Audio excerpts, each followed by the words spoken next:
Imagine feeling the relief of a Friday afternoon.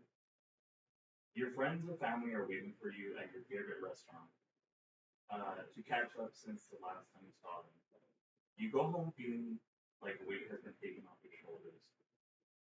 You wake up the next day and it's filled with chores, errands, and everyday adulting. Hopefully, you reserve some time for some well earned self care. Suddenly, Sunday comes around, and for some reason, you then begin to feel an anxious, looming feeling of dread in the middle of the afternoon. Somehow, your weekend is already over. You wake up Monday morning feeling exhausted, even though you got a full night's sleep. You dread work before it even starts. Many people think this is just part of being an adult, but it isn't. It's called burnout. Work burnout is unfortunately becoming the norm, but by understanding what it is, what causes it, and how to prevent it, we can create a healthier approach to life and work. In my presentation, I will discuss what work burnout is and some common symptoms of it. Then I will talk about what causes burnout. And lastly, what some solutions are to prevent burnout. As stated by Springer Nature Link in a 2024 article, burnout has been the focus of extensive scientific research. The World Health Organization has officially recognized burnout as an occupational phenomenon, defined as a syndrome resulting from chronic workplace stress that remains unmanaged and is characterized by three dimensions. These three dimensions are exhaustion, cynicism, and inefficacy. This could be the result of chronic exposure to high job demand and low job resources. This is usually the primary trigger of burnout. As stated in a 2023 article by Springer Nature Link, considering the heterogeneity in describing the etiology of burnout, it is not clear whether it should be considered a medical condition or not. Some countries do recognize burnout as an occupational disease and have established more or less standardized criteria for its detection and management. This is notably the case in Sweden, Belgium, and the Netherlands. Whether it's recognized as a disease or not, if untreated, burnout can lead to morbidity and is accompanied by depression and anxiety symptoms. In the most advanced stage, it's called severe or clinical burnout,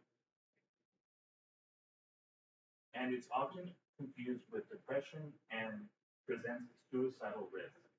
Some research has suggested that burnout could reflect a depressive state and not a distinctive entity. Burnout correlates with depression, specifically the exhaustion component of burnout. However, the most recent meta-analysis has concluded that burnout and depression are two different things. As stated in the other article, a 2022 Springer Nature Link handbook states that burnout has negative implications for mental and physical well-being without being an actual disease. Alternatively, burnout reflects a breakdown in the relationship that people maintain with their workplace.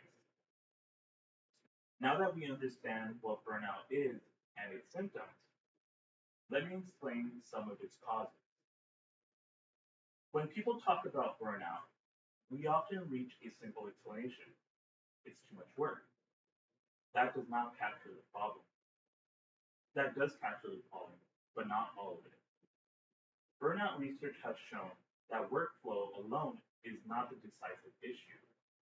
In a 2026 article by Psychology Today, it states that burnout is classified not as a clinical disorder, but as an occupational phenomenon resulting from chronic workplace stress that has not been managed well.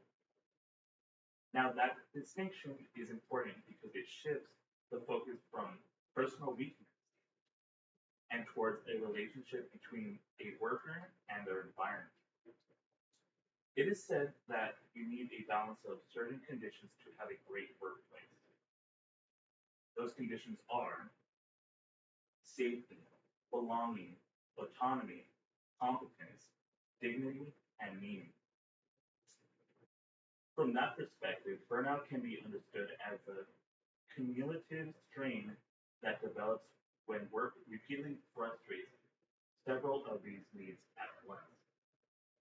A couple of examples are unpredictability undermines safety, social coldness destroys belonging, and a lack of respect threatens dignity. Burnout is linked not only to job stress, but it is also linked to workplace bullying, poor communication, low job satisfaction, loneliness at work, and inadequate staffing. All the while, supportive environments and stronger job resources appear protected.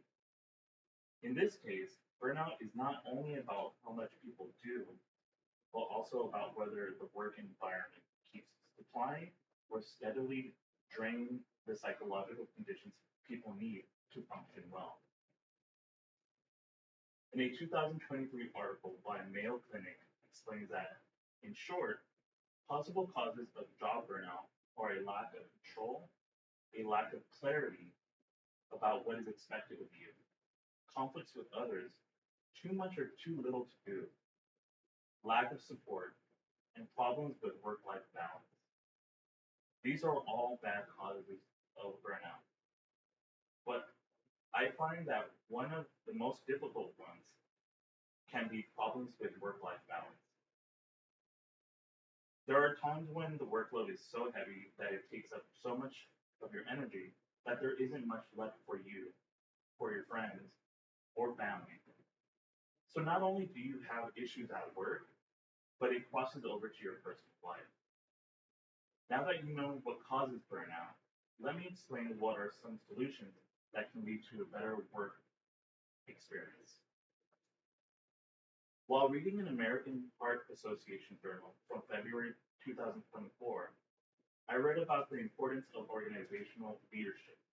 And what I took away from that is that it is important to have a leader who is able to inspire a team.